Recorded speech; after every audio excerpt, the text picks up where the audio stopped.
Do I want Navalny to win an election against Putin? Yes. Do I think that then we will all be united in a shining world democracy and everybody will be happy? Absolutely not. Do I think we will have lots of conflict with Navalny? 100%.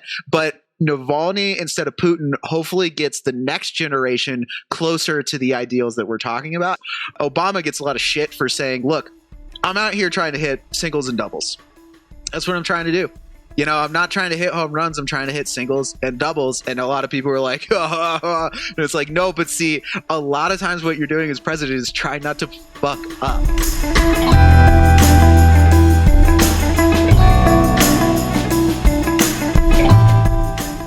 What up, world? Welcome back to another episode of the AmeriPodcast. Episode 144, for those of you listening in the future. We made it. We did. We made it. 12 times 12, baby. It's a square.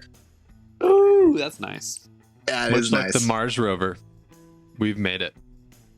Bringing back the math facts. You got anything else for us, John? No, I don't. I'm just confirming that that's Perfect. actually correct, which it is. Today is Thursday, April 8th, 2021, and we have the original crew in the house this, we'll call it evening. It's evening. Yeah. I'm drinking wine. It's evening. Guardrails. Who guards the guardrails? The wine box does. That's who. It's an endorsement if I've ever heard one. Yeah. Jeez. Box endorse us. We have three pretty serious topics to talk about today. Updates on some policy and legislation that's being proposed, such as Biden's proposed gun control legislation. We're going to talk about the most recent form of voter suppression that's happened in Georgia and the getting the baseball game here in Denver. And then we're going to talk Let's go, baby. Russia. Touching our old friend Vladimir Putin. One of My the faves. favorite. Bah. That's directed at you, Stu. Remember that, Stu. But before we jump into it, we got Mr. John Anderson in the Denver metro area, South Side. What up, sir? How are you? I am obviously still bitter about a certain hockey fantasy group chat in which a certain person hates freedom, which is the opposite of my team. So go to hell, this person who you know who you are. Those are strong words. Strong words. And I'm sure if the man with the mustache was here, he would have something to respond with. Also, in the Denver metro area, John Kelly. How are you today, sir? Very good. Very good, yeah. Speaking as the commissioner of that league, I'm just happy you guys still want to talk shit to each other. It's great this late in the season. And coming from the outsider who's not in the league but gets to observe all the little mini dramas. I'm not tired of it, actually. I wake up every morning and the first thing I do is I look at my phone hoping that I've been involved in the group thread for your hockey for your fantasy hockey league that I'm not involved in. Wow. But I digress. Also, our West Coast correspondent, Mr. Tyler Grillo, who's been outside shucking wheat all day, if I do believe. How That's are you? right. Wheat with a T. That's right. I'm And doing an well. H. Add an A. And, yeah. And geez, to record it for posterity, happy birthday there, Tyler. Yeah, Wow. Tyler. Why? Thank Another one you. around the sun, big guy. Congrats. Hey, the big 3-2, my favorite number backwards. It's great. And I'll just celebrating because I want to be in the garden, harvested a bunch of things, and looking forward to this pod because I took 10 milligrams instead of my usual 7, and sitting here with a little Aperol spritz. So cheers, everyone. Let's get it going. Adult birthdays. Yeah. And that's right. It is Tyler's birthday pod. And I shouldn't say listeners, I would say watchers of this podcast. If you look behind Tyler, that is some wheat that Tyler shucked today. Wheat. Do you shuck Totally. wheat? I think you reap wheat, but I'm Oh, gonna go no, you shuck corn. Yeah, you reap. shuck corn, oysters yeah. and Right. corn. I Yes. mean, honestly, what are verbs anyways? Yeah. So, What's Yeah. language? We don't Is like that the those. point tonight? That's right. Is that what we're getting No. into? I'll accept the blame. I started the usage of that word, so I retract that one. It is not checking. Well, who are you? My name's Blake. I'm your host, Blake Mannion. And it is a pleasure to be here with you, gentlemen, this evening, and with all of you lovely listeners. So, I will admit I'm not super familiar on Mr. Biden's gun control policies, but does anybody want to talk about what he's proposing who maybe has familiarized themselves with the legislation? Anderson. Yeah, go for it. Yes! Doing my best Hermione Granger impersonation. That was good. So, thank you. So, this is mostly stolen from a Vox article. Thank you, Vox. There's some main points about this. It's an executive order. So, if Don Jr. wins the presidency in 2024, he can just repeal all of these. So it's important that we recognize that and we try and pass some actual real legislation, which would be glorious. But today, Biden took some measures on stopping the sale of what are called ghost guns, or 3D printed guns, or guns that you can make at your home, which are much harder to track because they don't have a serial number and such. Regulations on pistol stabilizers, which allow them to be significantly more accurate, like grip handles, basically on the pistols. Yeah. Yep. Encouraging red flag laws, which allow the state to take away guns for behaviors like domestic violence and things like that. Shocking. Yeah. Shocking. Well, in two ways that's good, is not just because it will likely stop violence on other people, including people within the household, but it also will lower violence against the self, since that is the largest killer with handguns and weapons today is suicide. That is something that is not, it is very much out of our general conversation with guns, but if you dig into the numbers, there are magnitudes more deaths from suicide than there are from like mass shootings, like homicides. Yeah, and if you look at other countries, our successful suicide rate is significantly higher, because if you don't have access to guns when you're in a terrible place, it's harder for you to commit suicide, which means you might make a different decision later on. Whereas with a gun, it's one impulse and you're toast. So I'm really glad you brought that up. That's something we don't talk about a lot, but it is super duper. And, an example of that would be like, what if you have a teen in the home who, terrible time, whatever, has a bad moment, goes to dad's safe, it's unlocked, takes out the pistol, boom, game over. Whereas that kid might have a better chance in another country. And so it's extremely important that we have this part of the conversation. That's so fascinating. I did not know that. And I wonder what the correlation of that is if you looked at technology, and how there's this huge technology addiction and instant gratification that comes in with Facebook and getting likes and social media and all that. I wonder if some of that impulse and lack of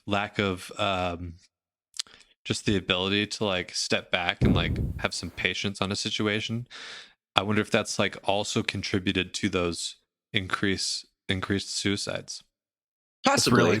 That's fascinating. And I mean, it is, I don't want to go too far down the rabbit hole of suicide statistics and why it happens, but it is true. I think generally that younger generations have had higher rates of suicide, and what you've seen in the last 20, 30 years is that more younger people have been taking their lives more often, and you've also seen the biggest growth in single white males. Those are kind of been the two largest areas of suicide growth, which is very interesting because that's also, at least in the case of the second group, the majority of Trump voters and a lot of Republican-based people that are upset about what they see in society and their perceived lack of power, their perceived lack of, kind of the idea of where they wanted to be, where they thought their life would be. Status, significance, power, wealth, all that kind of stuff,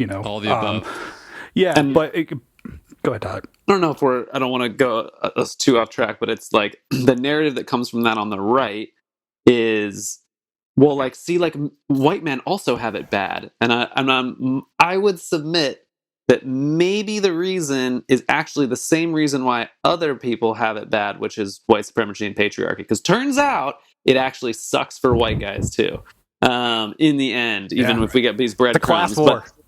It's the class war thing, yeah. So it's a hard, it's a really thing, because I hear that, it's like, well, if you look at these statistics, like what? And it's like, but I would submit that the reason that is because basically white supremacy and patriarchy put who you're allowed to be into a very, very narrow box, and that then over time, it's like, it's devastating.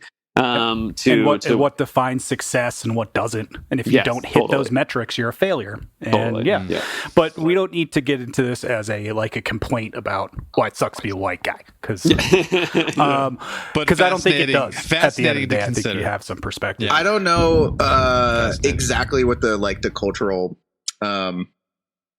differences would be here, but I would imagine that in a lot of Western countries there is some amount of patriarchy going on as well, and this also lack of impulse control, maybe due to technology. But the thing that's different is America has more guns than people, and so those behaviors get translated into significantly more destructive behaviors in the United States than it does in other equivalent countries, which is why it's a good step, a good first initial step that we had this executive action from the Biden administration, but we have so much more way to go.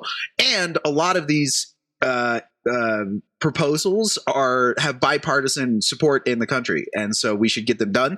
Fuck you, Joe Manchin, for not supporting getting rid of the filibuster. We should get rid of the filibuster so that we can pass all this legislation to make sure that 20 children will not be murdered in their school, and we will have actually done something about that, be it way too late.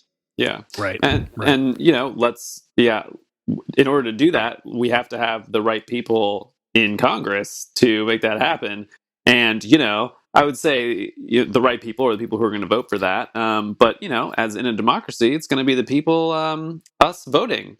And so, it's also important to have the voting rights that make it possible for people to actually vote. Turns out it's important. Yep. Like in Georgia? I don't know. Right. Like in Georgia, but let us note that there are, I think we're up to 47 states that have seen legislation introduced to restrict voting. This is a coordinated attack on voting rights in America, because the Republican Party has clearly concluded that they cannot win elections if everybody votes. So instead of fixing their proposals, it's top down. It's pretty phenomenal when you step back and you just exactly what you just said, Anderson, and you see that the GOP's strategy right now is literally nationwide to implement these voter suppression laws. It doesn't mean that they're these things are going to pass, but we saw in Atlanta, it's very possible for them to pass. And it's crazy to me that this is their strategy right now. And you can't deny that it's their strategy when you see it happening in so many states. Yeah. Almost every state. I would say that it's very likely to happen in multiple states. And unfortunately, it's what happens when you have a party that's spiraling towards fascism and spiraling towards kind of anti-free thought within and from without their own party. Basically, they've taken the idea of free thought and discussion about policy and said anybody that's not with us is actively against us. And when you build into that a president with a ginormous ego, surrounded himself basically with a lot of fascist tendencies, to claim to have stolen an election, it makes perfect sense why they would be at where they're at currently as a party and why they feel that they need to react this way. All of these, they claim that it's because people have lost confidence in the voting structure. They've lost confidence in how elections are carried out. I wonder why. Right. It's because you told them for a year beforehand, and Trump for 4 or 5 years before, that if he loses, it can't be a legitimate election. Right. Yeah. And so you pump that through of people. It's no wonder that they're going to react that way. right? Yeah. It's scary, but it's when true. I mentioned this, that the Republican Party should like take up making the voter system better. I think I said that like 3 or 4 podcasts ago. This is not what I meant. Like, I did not mean that they should go and try and like corrupt the system.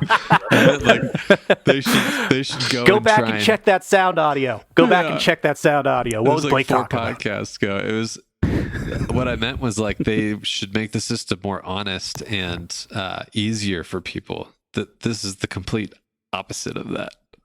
And here in Colorado, we're lucky that we have a really, really solid election system. I think we're ranked number 2 in voter access. And one of the consequences of the voter suppression bill, the Jim Crow law that was passed in Georgia, was that the Major League Baseball decided to take their All-Star game from Atlanta and put it into Denver, and then we had a day of Let's fucking go. Yeah, let's go. And then we had a day of a news cycle of all of these Republicans being like, actually, Colorado's voting is more restricted than Georgia's is, to which I was like, no, it's not. Nope. Yeah, they try to do 2 things. One, it's more restrictive, right? And then 2, at the same time, they're like, also now that this corporation, the MLB, has made a stance against us, we should really check into their antitrust laws, because now we believe that having big corporations is a problem. Well, and like Coca-Cola. It's just like so funny to see them have to turn face on open market stuff. he tells these corporations stay out of politics, and then literally in the same breath says, but don't stop political contributions. And you're like, what do you think they're, I mean, sorry to say this very cynically, but what do you think they're paying for? And like the double speak, it's just so infuriating. It's just like free market capitalism, and it's like, word, free market capitalism, and then they're like, but why would you move it? Well, because they can do what they fucking want. Because the market decided that the market doesn't like fucking voter suppression. That's why. Yeah. Sorry, it's actually bad for business. And one of the things I want to keep harping on is democracy is not something that we are just idealistic about. It's really important that we have democracy because it makes society run better. And it is shown that democracies are more stable societies over generations, which is good for business, because if you have a destabilized society, you can't grow a multinational corporation that then, takes over the world or whatever, which is its own separate problem, because corporations need stability in which to flourish. So the corporations have a vested interest in making sure that we have a stable government, and the Republicans have a vested interest now, because they back themselves into a corner, making sure that we don't have a stable election system. And it's bananas. And now the Democratic Party is not only going to be the party of values, but it's going to be the party of national security and big business. What the hell is going on, you guys, compared to our 2004 selves? You're right, John. It's because they backed himself into a corner, and it'll be very interesting to see what happens over the next 2 years, over the next 4 years, over the next 8 years, right? As the party continues to basically dissolve itself because its demographics are falling. Exactly. The people in the United States are shifting their values. What's going to happen there? Eventually they're going to either become too small and significant that they're more than likely, I should say, is that they're going to become a party that's so insignificant that they will not be able to maintain enough power on the national level. And that will either force them to completely change parts of their ideology, or it will splinter the party. Right. And that's what we thought would happen 4 years ago.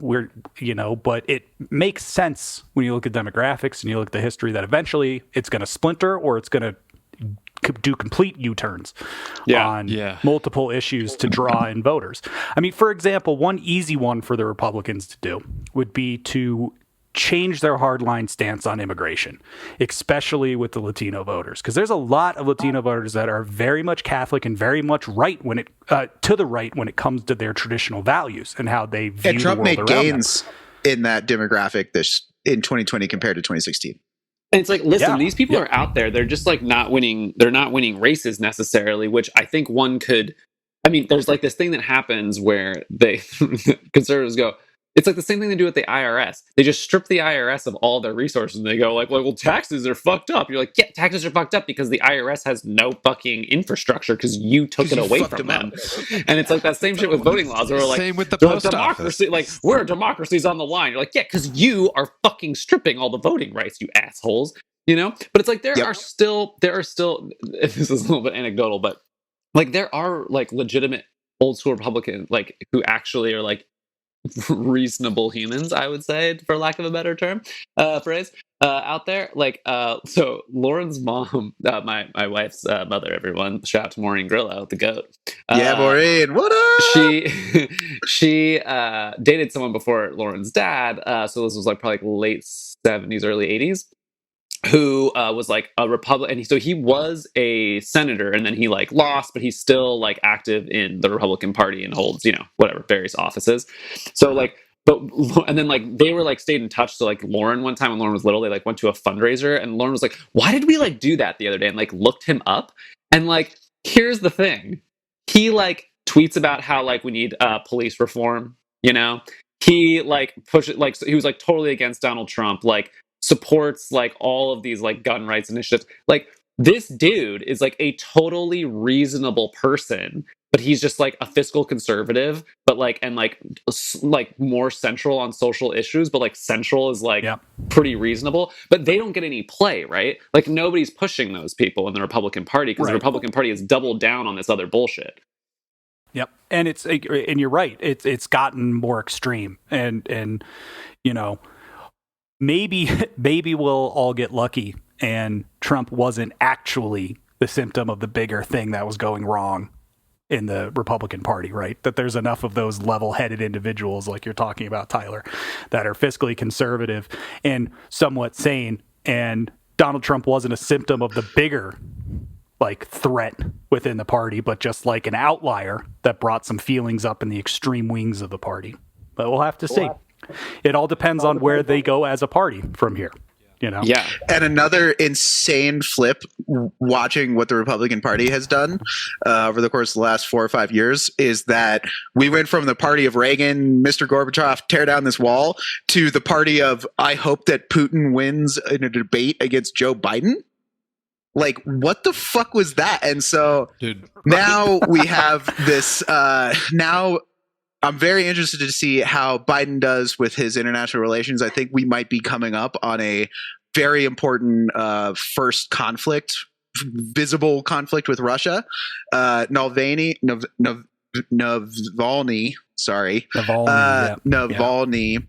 is. It seems like he is facing a slow motion execution. His death is continuing to deteriorate. I thought people just naturally poison themselves. Well, he's also fasting, and so that's also he's causing damage to his to protest his medical care. That's just like you need the nutrition. It's not good. Yeah. It's a tried and true tactic for somebody who's in his position. Calculus. Yeah, so they just arrested I forget what her title was, but she was like some head of some Russian doctor association, and she asked to go in and examine Navalny, and they arrested her. And then concerning a lot of times when dictators face chaos in their own countries, they try and look elsewhere externally so that they can increase stability in their own country and repress their own country. And so this is called wagging the dog. And there is a current troop buildup in Ukraine, which is concerning. Obviously, like, war is not imminent, but we are Crimea Part 2.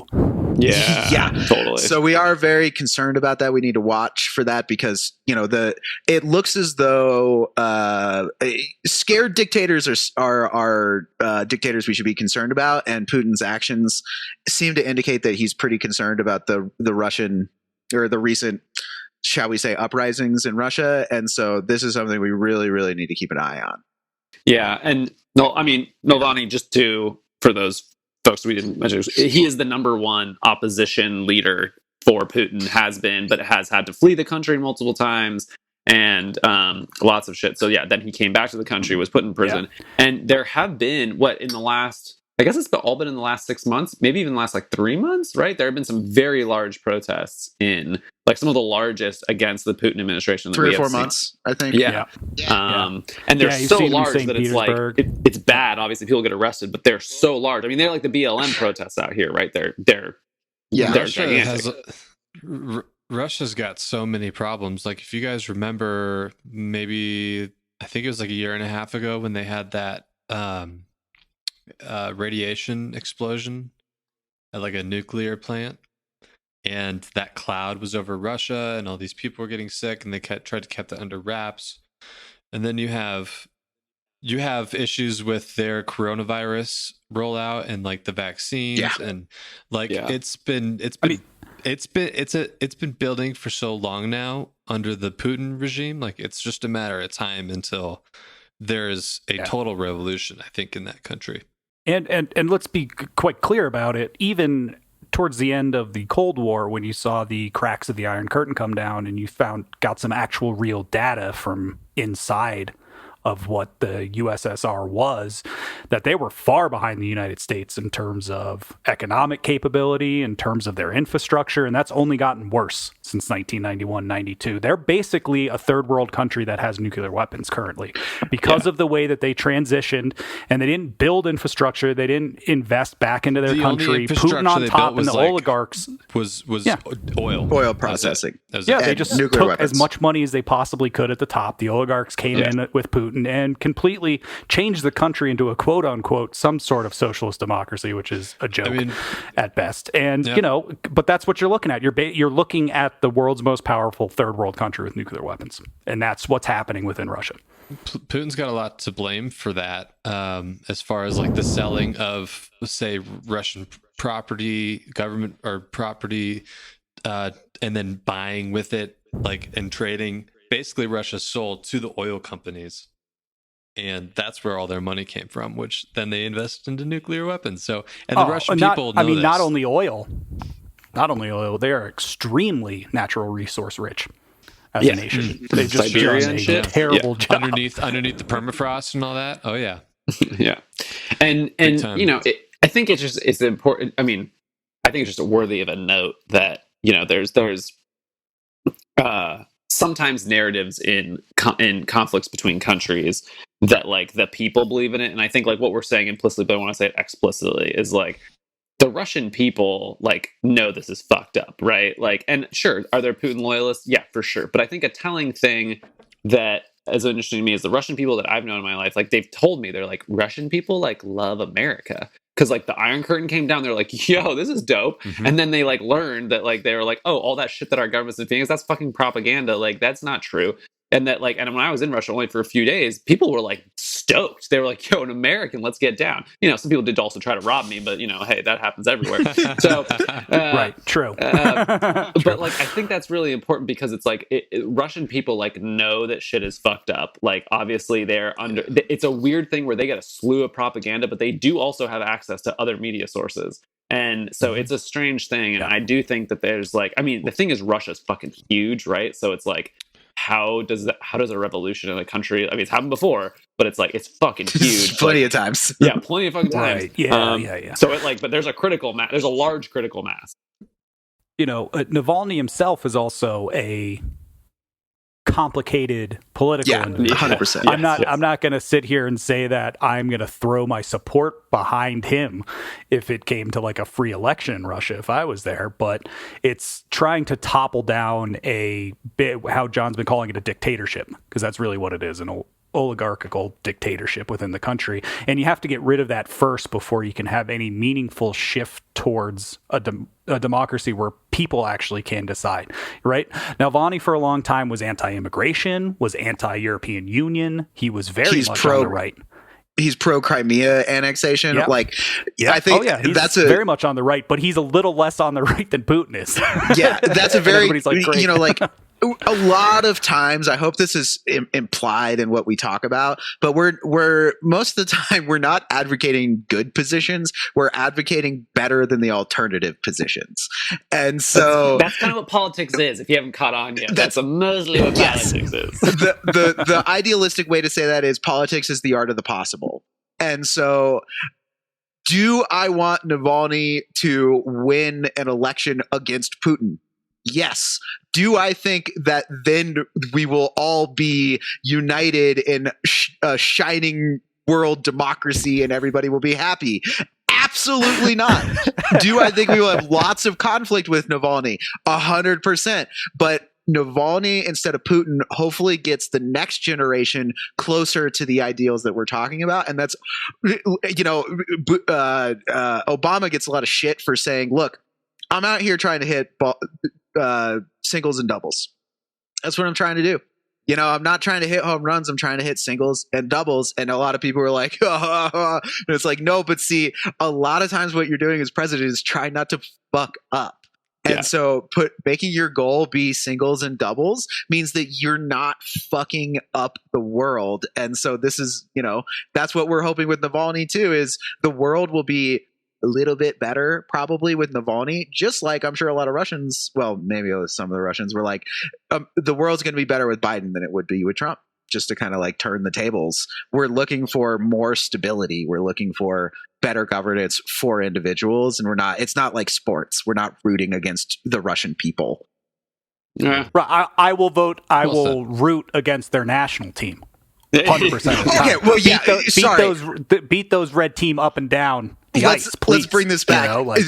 One of the greatest moments in the history of humanity was TJ Oshie scoring like 8 5-hole goals on those commie bastards for us to knock them out on their own home turf. Fuck you, Sergei Bobrovsky, or whoever the fuck was in net for those people. That was one of my most favorite moments. And you know what, Blake?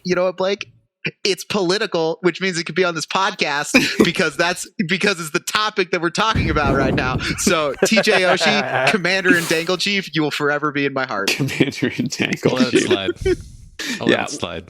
Well, I don't think there's a better transition to relating Russia to games than this for John's game for closing us out tonight, which all the rest of us do not know what it is, so we are going I am dropping this on everybody. So this was inspired by a game that Puck Soup usually plays, which is one of our favorites. So, for example, I might say this game is, I'm going to list a group of people, and they're either going to be Finnish hockey players or Star Wars characters, and you have to decide which. Okay. However, this game needs to be political. So this is called Congress Bros or Male Porn Stars. So, Okay. This was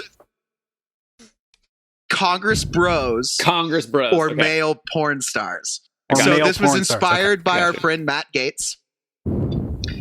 And indeed. And so I have a list of 5 members of the Freedom Caucus specifically, and then I have a list of 5 male porn stars, which, by the way, my search history on my work computer is like, Google, blah, blah, blah, blah, blah, blah, male porn stars, Google, blah, blah, blah, Google Analytics.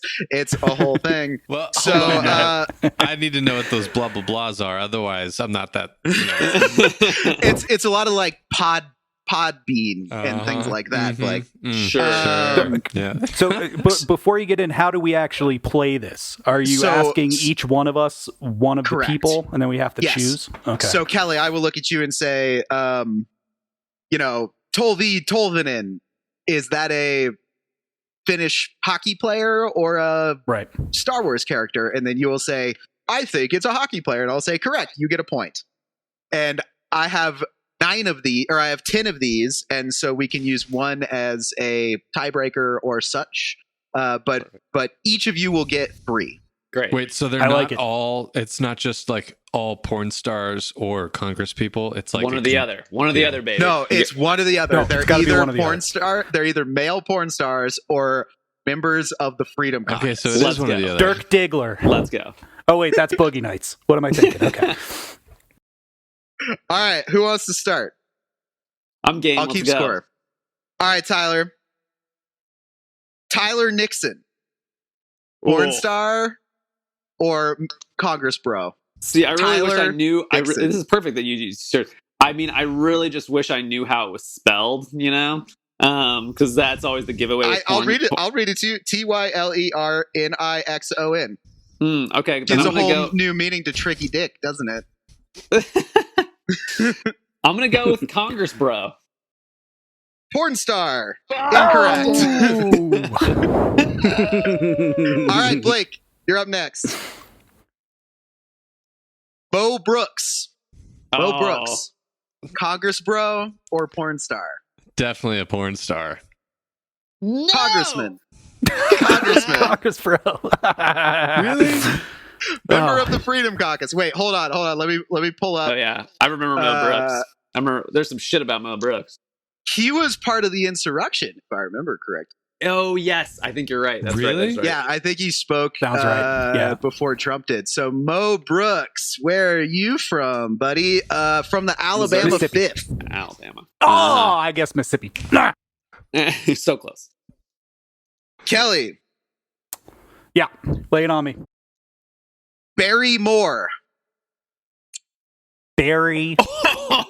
Barry Moore, congressman or male porn star? That's really hard. That's got to be a porn star. Congressman.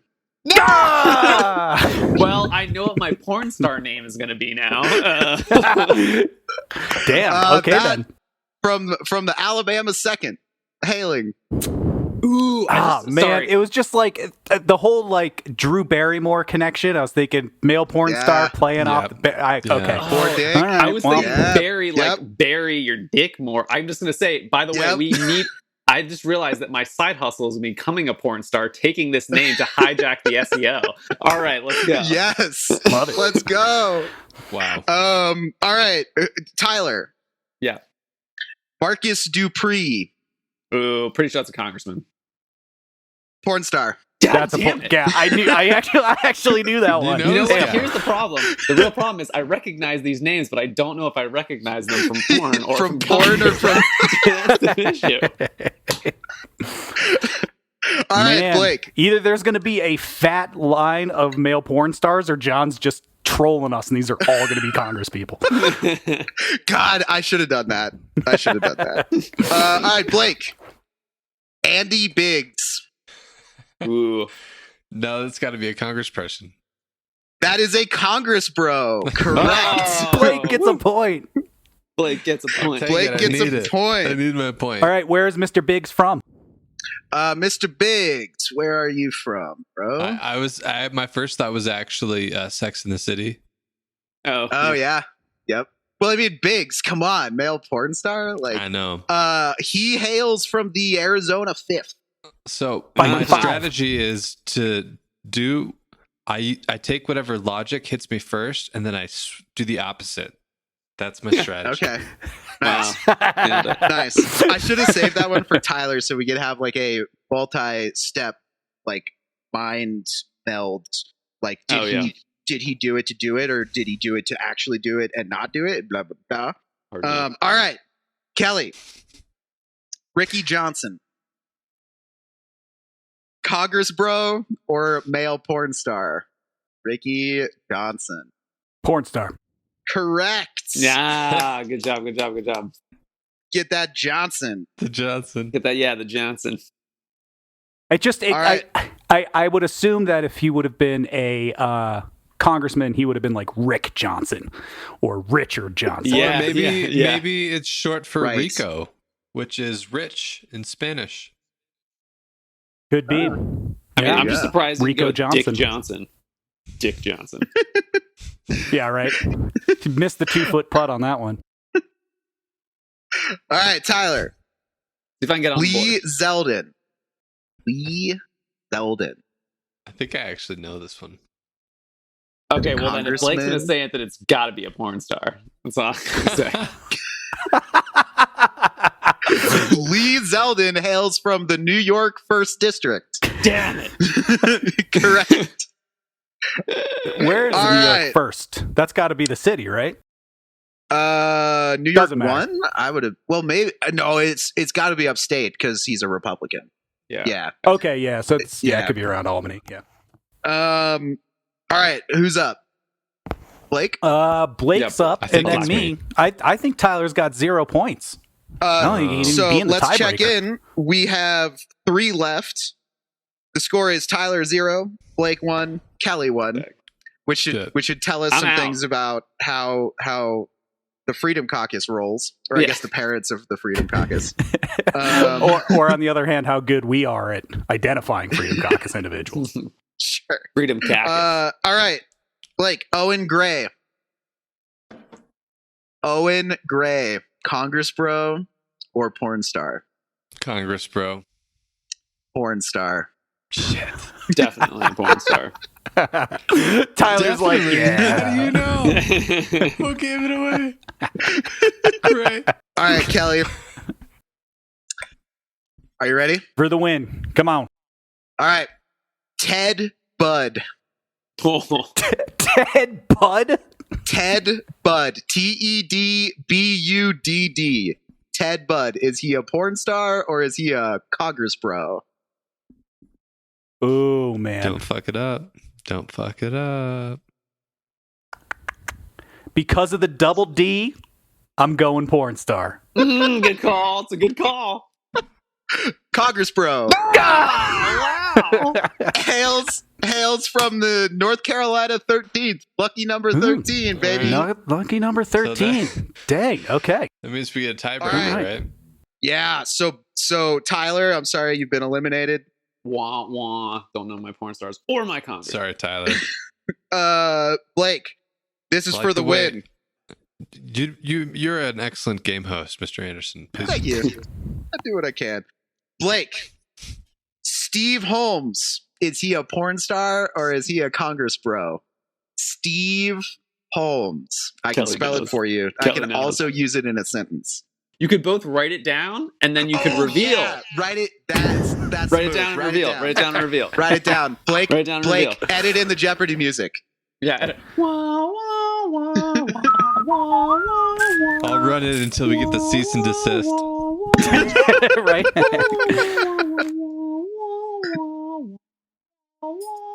Steve Holmes. Wah, wah, wah. Was he a porn star? Wah, wah. Or a Congress bro. Boom, boom. All right. Time to lock in your answers. The big reveal. See what you both said? Oh, Blake, you're still going? I'm writing it on a napkin. Give me some time. You're doing great. You're doing great. Steve I have to Holmes. go over each letter like 3 times. I got it. I managed. It's taken me 32 years, but I figured out how to write this. Here we All right, go. hold him up since this is an audio medium. Congressman. Kelly says congressman. Blake Oh. says porn star. Yes, Porn let's star. go. Blake wins. Oh! Steve Holmes is a Good job, porn Blake. star.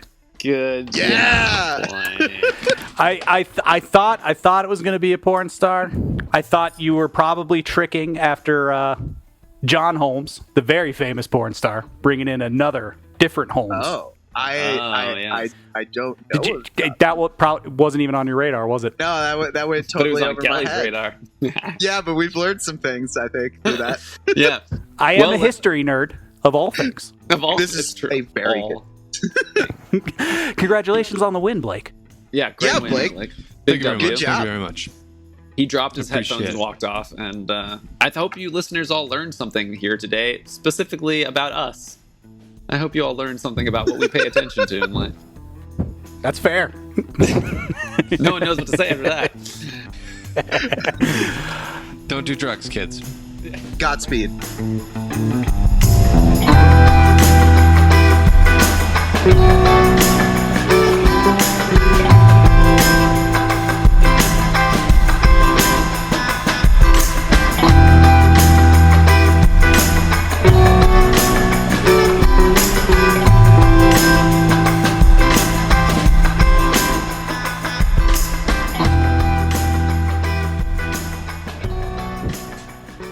Yeah, let's stop there. Nobody needs anything else. Nobody needs nothing else.